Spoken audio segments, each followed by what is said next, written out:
Bom dia. Começamos agora mais um programa Saúde Dia a Dia pela rede Evangelizar via satélite para todo o Brasil.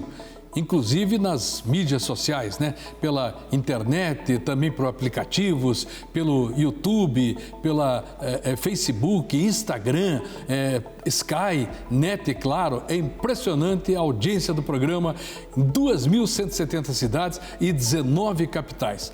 Programa de hoje, o tema endocrinologia. A endocrinologia, uma especialidade médica que cuida, que atua, né, no funcionamento das glândulas e também das doenças que as afetam, né? Isso envolve o que?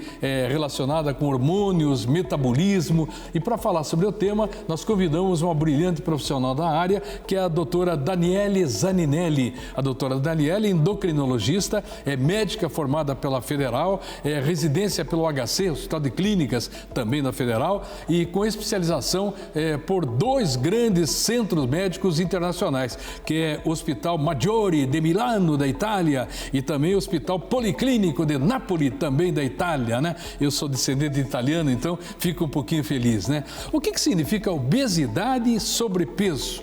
Bom dia, doutora Daniele. Bom dia, Mário Celso. Então, isso significa um excesso de gordura corporal que traz problema para a saúde. Então, são mais de 200 condições de saúde que já foram associadas com o excesso de gordura corporal. Mas obesidade é uma coisa, sobrepeso é outra. Depende do grau de excesso de gordura corporal, né? Graus mais leves, sobrepeso, né? Graus maiores, obesidade, dependendo também do índice de massa corporal que a gente pode calcular. A criança com sobrepeso, ela corre risco? Com certeza. Quanto mais cedo se instala o problema, maiores os riscos à saúde. O açúcar e a gordura, eles são inimigos do peso? Eles são colocados muitas vezes como vilões, mas tudo vai depender da quantidade que você consome. É verdade. Exatamente. A quantidade é importante. A quantidade e também a qualidade. Então, o número de calorias ingeridas ao longo do dia e também uma dieta mais rica em fibras, né? Vai ter mais, vantagens para a saúde. Agora, a gente vê muito assim, pai obeso e filho obeso, né? Então, como é que vai prevenir isso, né? Como é que você vai prevenir a obesidade? A obesidade está muito relacionada à genética. Acreditamos que até 70% do peso do indivíduo seja determinado pela genética. Mas isso depende também dos hábitos em que o indivíduo está inserido. Então, se a criança está numa família de pacientes com obesidade, que tem maus hábitos alimentares, que não praticam exercícios físicos, ela tem uma chance maior realmente de se tornar obesa também. Agora, é possível você ser obeso, mas também ser saudável? Existe essa questão em discussão. Às vezes as pessoas não reconhecem os males que o excesso de peso está trazendo, né? Nem sempre isso está bem claro, então não quer dizer que não tenha consequências, pode ser que elas não tenham sido identificadas, mas pacientes com excesso de peso que fazem exercício físico, por exemplo, e que têm uma alimentação de boa qualidade, elas tendem a ter uma saúde melhor. Que a falta de exercício é prejudicial. Isso depende também de onde se localiza esse excesso de gordura. Tem pessoas que têm mais gordura subcutânea, aquela gordura de quadril, que tem menos complicações metabólicas. Outras têm mais gordura no abdômen, essas vão ter mais riscos de saúde. Comer demais também é um risco, né? Com certeza. Porque tem gente que abusa na comida, né? Isso pode ser consequência de uma série de situações secundárias, né? Pode ter alteração hormonal favorecendo isso, pode estar usando medicamento antidepressivo, por exemplo, que aumenta o apetite. Então, você tem que conhecer as causas por trás do excesso de comer, né? Não é simplesmente a opção de comer mais e engordar. E o que é importante também é diferenciar a gordura da massa muscular, né? Isso. Que não é porque você é forte, entre aspas, né? Mas você tem muita gordura ali, né? Isso, pode ter um peso aumentado à base de músculo, né? Então, aquelas pessoas que praticam muita musculação, o risco de saúde vai ser diferente daquela pessoa que tem um acúmulo de gordura, essencialmente. A obesidade, né, ou sobrepeso, pode afetar o sistema nervoso da pessoa? Pode afetar todos os órgãos e sistemas, né? Tudo que você imaginar. A questão da resistência à insulina que vem com a obesidade, a gente sabe que pode trazer problemas cognitivos lá para frente na vida, né? Porque o sistema nervoso, é uma área que controla a fome também, né? Sim, a obesidade, ela vem de uma disfunção do hipotálamo, que é o centro de controle do apetite. Então, ali você tem muitos hormônios atuando, que estão recebendo mensagens, né, o tempo todo do nosso organismo, e isso determina como a pessoa vai se portar frente à comida, se ela vai ter mais ou menos fome, e como ela vai gastar a sua energia também. É verdade, aí entra o metabolismo, né? O metabolismo é muito importante, você saber e ter conhecimento disso também, né? Vamos às ruas da cidade, na TV Evangelizar, o povo pergunta, vamos lá. O que é metabolismo? Aí, ó, tá vendo? O que é isso? O metabolismo está envolvido em todas as reações do organismo, na quebra, na formação de substâncias. Na endocrinologia, nós estudamos muito o metabolismo energético, que está relacionado às questões do peso, o metabolismo dos carboidratos, né, relacionados ao diabetes, o dos lipídios, que é a questão do colesterol. Então, tudo envolve metabolismo. A vitamina D, qual é a importância dela? A deficiência de vitamina B é prejudicial? Então, a vitamina D, o principal papel mais estudado é na saúde dos ossos. Dos ossos. Ela é muito importante para a absorção do cálcio no organismo. E a deficiência, principalmente grave, da vitamina D está relacionada à osteoporose, nas crianças ao raquitismo, né, pode prejudicar o crescimento, causar deformações ósseas. Então, é importante, sim, estar atento, principalmente pessoas que estão mais em risco de falta da vitamina D. Nós estamos na TV Evangelizar e aqui a participação da população é muito importante. Vamos às ruas da cidade e o povo pergunta. Doutora, os jovens podem ter osteoporose? Podem sim, pode acontecer em qualquer idade, porém é mais comum que aconteça após a menopausa e com o envelhecimento. Então, quando acontece em pessoas mais jovens, nós temos que procurar causas para isso. Podem ser alterações hormonais, metabólicas, uma série de situações que podem causar a perda da massa óssea. A vitamina D, ela é muito ligada ao sol, né? Pessoal, tem que tomar sol, vitamina D. Mas também tem aquela história, qual é a fruta que tem vitamina D? Parece que nenhuma fruta tem, né? É mais em produtos de origem animal, mas o sol realmente é o principal responsável, né? A principal fonte de vitamina D. 20 minutos 3 vezes por semana, pelo menos, de exposição solar, podem garantir níveis normais. O suco de laranja ajuda? Se ele for fortificado. Tem alguns alimentos que têm adição de vitamina D, né? Isso pode ajudar. Senão, puro não ele não sozinho resolve. Não tem... E no caso o ovo, muita gente fala, ovo tem vitamina D, é verdade? Isso, tem alimentos que têm vitamina D, mas em quantidades muito pequenas. Então, você não pode depender só do alimento para garantir as tuas E aí entra o necessidades. quê? Suplemento? Os suplementos podem entrar quando a pessoa tem deficiência, né? O uso excessivo de suplemento, principalmente aqueles injetáveis, né? São perigosos, realmente deve ser evitar, porque pode causar também a intoxicação por vitamina D. Daí leva ao excesso de cálcio no organismo e complicações. E tem como repor isso? Tem sim, né? Geralmente o médico vai orientar, muitas vezes tem que se dosar os níveis de vitamina D do paciente, você consegue identificar se ele tem deficiência e qual o grau de deficiência.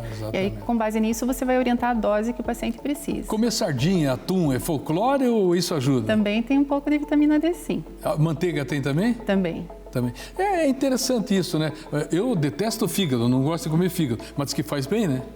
Tem algumas vantagens aí, tem ferro também, né? Tem alguns outros nutrientes Contribui. presentes. Exatamente. E sempre a gente gosta da participação popular. Vamos às ruas da cidade, o povo pergunta. Vamos lá. Doutora, qual a importância da vitamina D para o nosso corpo? A principal importância da vitamina D no organismo é para manter uma boa saúde dos ossos. Isso ao longo de toda a vida, né, vai ter necessidades diferentes também. Então, crianças têm uma necessidade diferente de um idoso, por exemplo. Os idosos produzem menos vitamina D que os jovens quando expostos ao sol. Então, pessoas com osteoporose, doenças crônicas, merecem mais atenção. O cálcio DK2 é positivo? Ou isso aí não ajuda em nada? Aí você está associando vários suplementos, né? O cálcio, a vitamina D, a K. Então, o cálcio ele tem que ser ingerido geralmente numa quantidade de 1 grama por dia. E se você não ingere muitos produtos lácteos, provavelmente não vai estar ingerindo quantidade suficiente de cálcio. Então, de acordo com a fase da vida, com a situação clínica, você pode precisar de reposição. O K2 é um produto só? Aí o K2 ele vem ali associado, mas não tem nenhuma evidência científica de que ele seja benéfico e que precise ser reposto. A suplementação, ela demora para fazer efeito, para agir no organismo? Em geral, não, né? Depende do grau de deficiência que você tem e da forma como você repõe. Existem sinais de pouca vitamina? Por exemplo, qual é o sinal que dá que você está com pouca vitamina? A vitamina D, no caso? No caso a D. A D ela pode causar dor óssea quando ela está muito baixa, né? E no exame você pode ver a osteoporose, sinais indiretos, fraqueza muscular, facilidade de quedas. Cansaço, fadiga.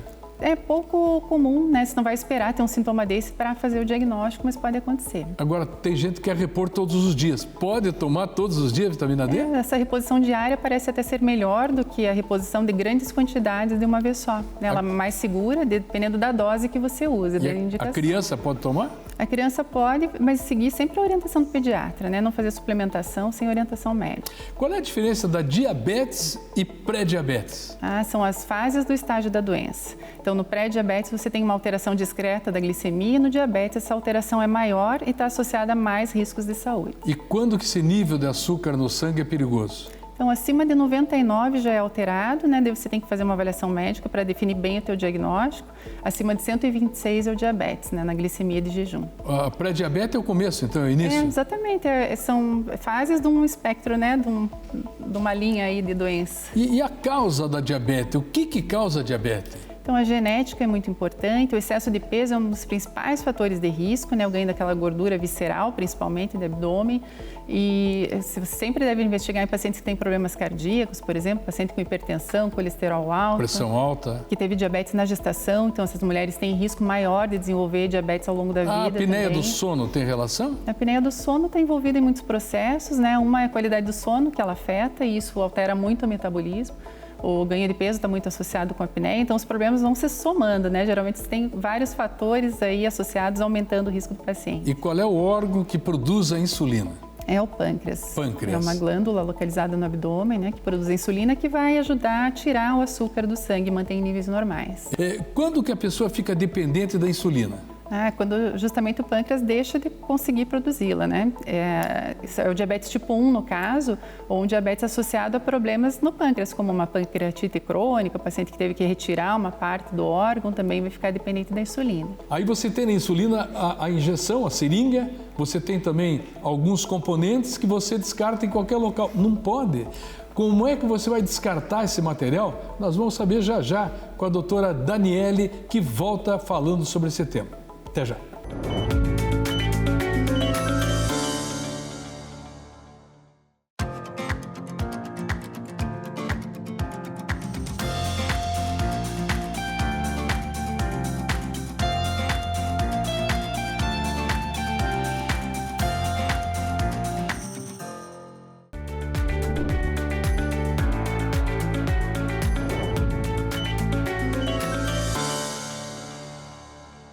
Nós falamos no outro bloco aí sobre diabetes, né? E também sobre as agulhas, né? Que são usadas para aplicação da insulina.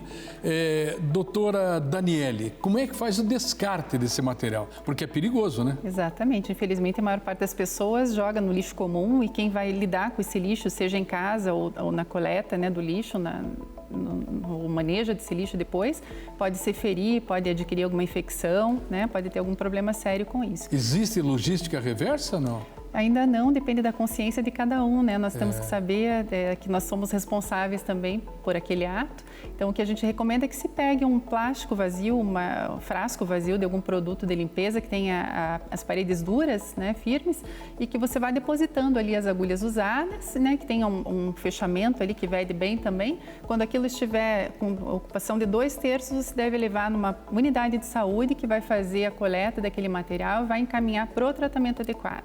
Isso é muito importante. Para quem não sabe, são 14 milhões de diabéticos só no Brasil.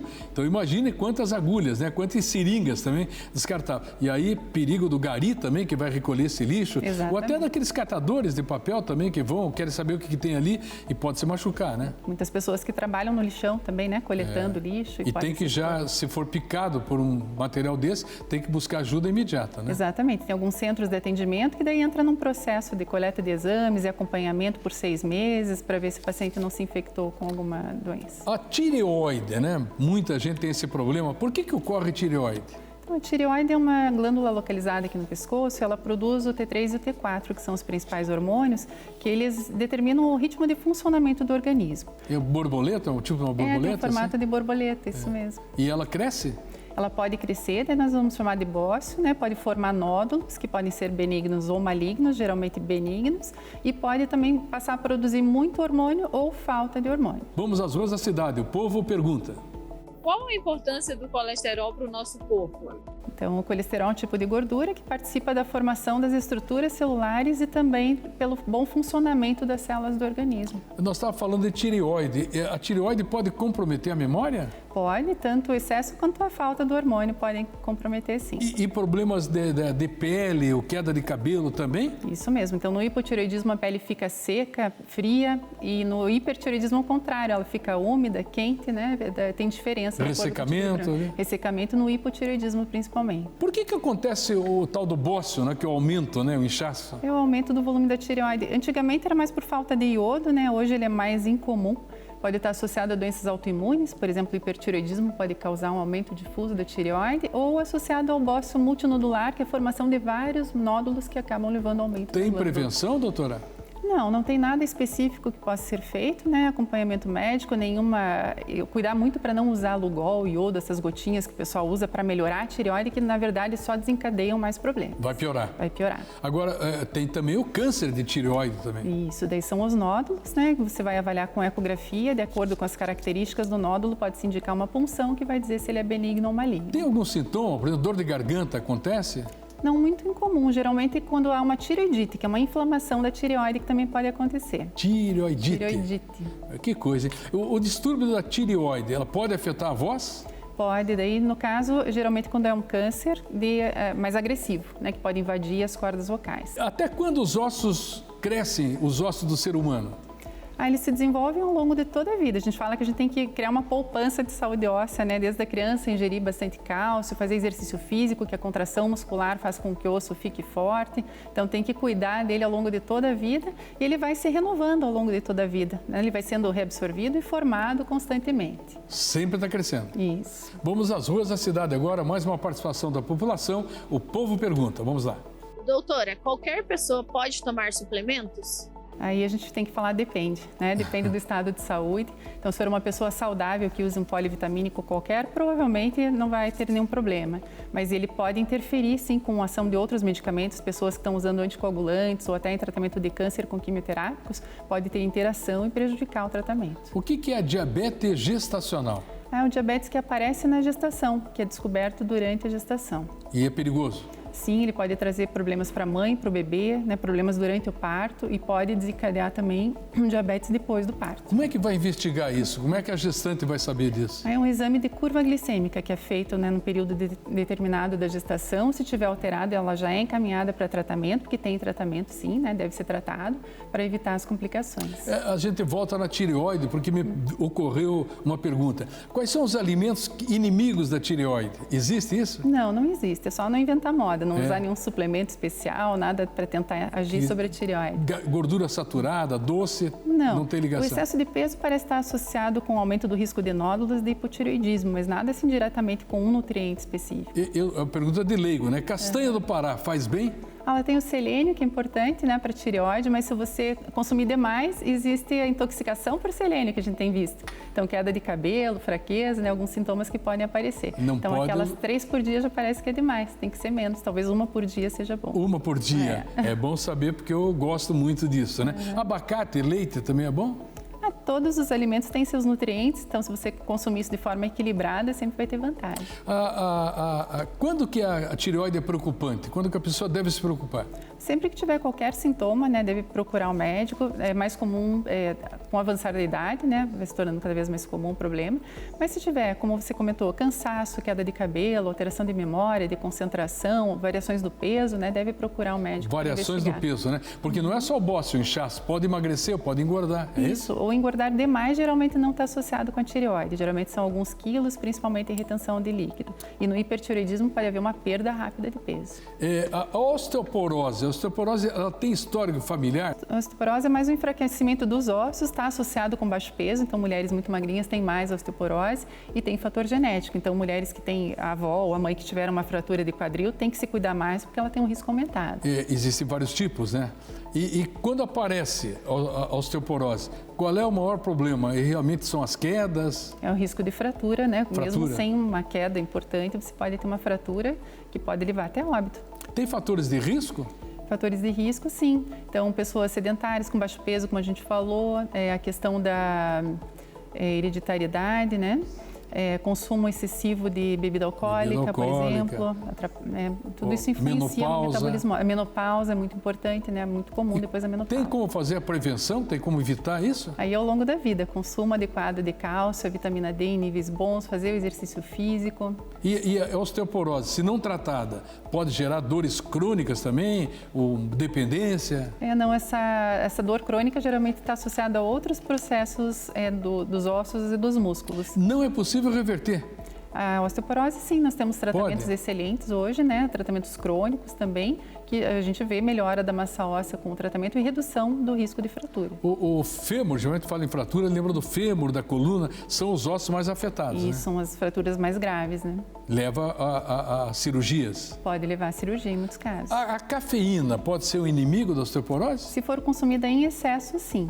Senão, não. Não. O sal, chás, muito chá. Muito sal, ele faz maior perda de cálcio pelos rins, também pode afetar, sim. O chá. Daí vai Depende depender do muito chá, do né? chá, né? Que a gente sempre orienta a cuidar com esses chás de ervas, misturas que podem ter efeitos até no fígado, que podem ser danosas. Então, sempre procurar um tratamento bem estudado, indicado pelo médico, que vai ser mais benéfico do que tentar algum produto natural. Qual a função do estrogênio na mulher?